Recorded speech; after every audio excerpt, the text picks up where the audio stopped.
Maybe you've come up with a new innovation, or your team is working on a new product design.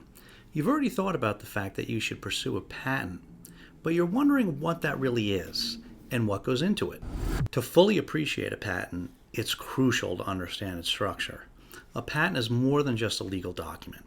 It's a carefully crafted blueprint that both tells a story and the details of an invention. Each part serves a specific purpose, from setting the context to defining the specific rights it protects. Let's break down the essential components of a patent, exploring their roles and how they work together to protect your innovation. At Forge IP, we produce patents all the time. A patent is a legal document issued by the federal government that grants an inventor exclusive rights to their invention for a specific period of time, usually 20 years from the date they filed the application. Each one is different and very specific. It tells the story of your invention, explaining why it's important compared to what's already out there, and providing the specific details of your invention. To understand and analyze a U.S. patent, it's essential to know its basic structure and the main parts of it. The title of the patent provides a brief and descriptive name for the invention. It's concise, yet specific enough to give a clear idea of the subject matter. Once granted, a patent is assigned a unique number and an official issue date. These details are typically found at the top right corner of the document. The front of the patent also identifies the inventor or inventors of the patented invention. The inventors are the individuals who contributed to the conception of at least part of the invention claimed in the patent. Their names are listed prominently on the front of the patent, acknowledging their intellectual contribution. Additionally, the document may identify the applicant for the patent. The applicant may be an individual inventor, or it may be an entity, such as a company, that is actually doing the filing. If the rights to the invention have been transferred, such as through employment agreements or contractual assignments, the entity receiving these rights, known as the assignee, is also listed. For example, in corporate settings, it is common for the employer to be the assignee of patents developed by their employees. This section is vital for establishing inventorship, identifying the entity responsible for the application process, and determining ownership of the patent rights. The abstract is a concise summary of the invention, typically no more than 150 words. It provides an overview of the purpose, functionality, and scope of the invention to help readers quickly understand its essence. The References Cited section lists prior patents, publications, and other references that are relevant to the invention. These citations, which we call prior art, provide context and acknowledge related work that came before the new invention. The term prior art refers to any evidence that aspects of an invention were already known before the filing date of the patent application. It can include previous patents, published documents, or publicly available products or processes. By examining this prior art, the Patent Office ensures that the claimed invention is novel and not an obvious extension of existing knowledge. The filing date is the date on which the patent application was officially submitted to the Patent Office. This date is crucial because it establishes the priority of the invention in the event of claims from competitors.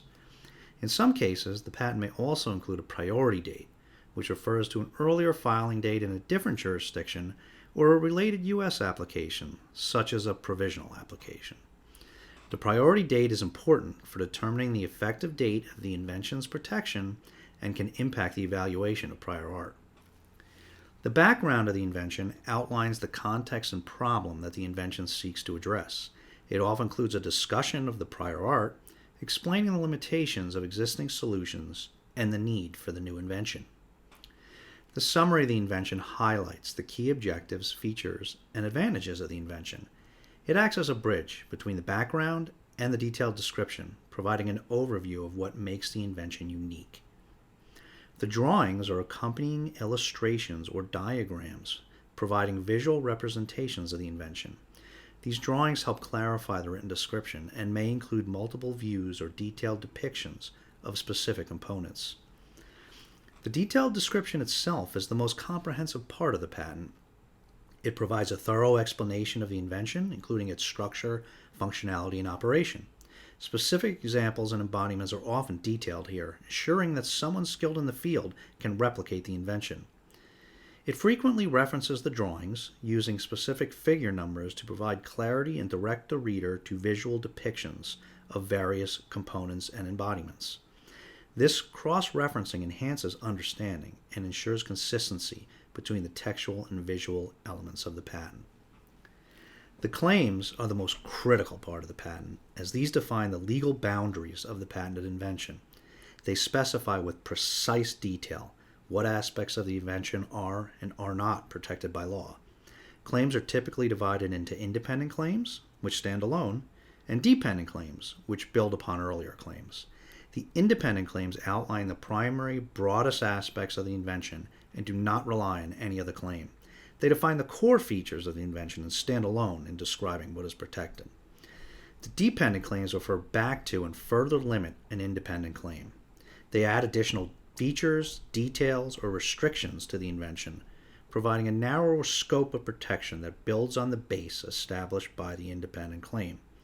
For example, a dependent claim might specify a particular material or add a particular component to the invention already described in the independent claim. This distinction is essential for understanding the layered nature of patent protection and how different claims interact to define the invention's full scope. A United States patent is a meticulously structured document designed to protect an inventor's rights while providing detailed information about the invention. Patent attorneys spend years learning what they should and shouldn't say in the various parts of a patent application, especially when carefully choosing the precise language to use in the claims in order to obtain the broadest scope of protection possible, while at the same time distinguishing the invention from the prior art already out there so that the patent will be granted by the Patent Office.